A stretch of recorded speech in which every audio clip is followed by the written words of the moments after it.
Well, Friday afternoon, he went to take a nap on the bus about 5 o'clock, 5:30. We had a concert that night out in Frankfort, Kentucky. And while he was asleep, the way we've learned that he had a small stroke in his sleep. And when he got up to get dressed, he was moving around fine, but he got into to sing and to do some of his announcements, and he was having trouble forming his words and finishing sentences, and he really didn't understand what was going on. And he was smiling and just doing like he normally does, but we noticed something was going on. So that night, we got into the emergency room, and they ran, in Frankfurt, they ran all the tests on him and checking for bleeding on the brain and blood clots as much as they could there in Frankfurt.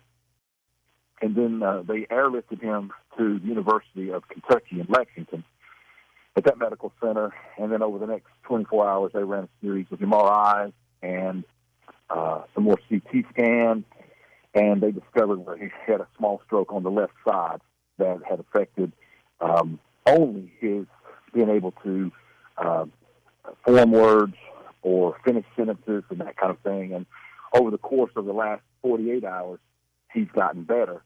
And he's doing a lot better today. He came home, he and Mom came home last night, and they're back in Madison, North Carolina now at home.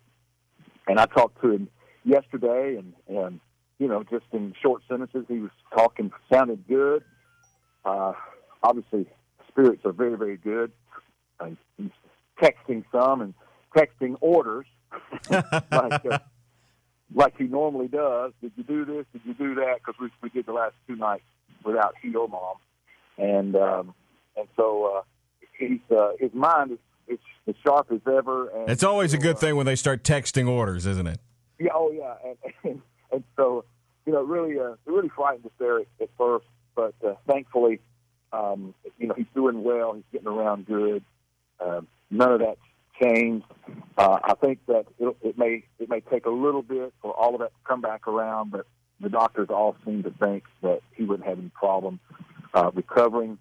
What is the thought at this point as far as him touring for the immediate future? Honestly, I can't really say what he might do. He might stay at home.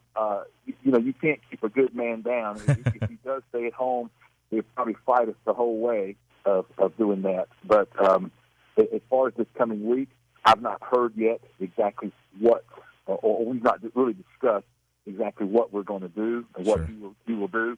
But we will do our best to let everybody know and keep everybody informed. And I'd like to take an opportunity just at this moment to say thanks for the hundreds of people that have sent messages and they've sent text messages to all of our phones. They've reached out to us by Facebook and email, every kind of way you can imagine, to say, hey, we're praying, and I want to say thanks to everyone that's done that, and I appreciate this opportunity as well. Sure thing, Dean. Thank you for taking the time to talk with us. Hey, yes, sir.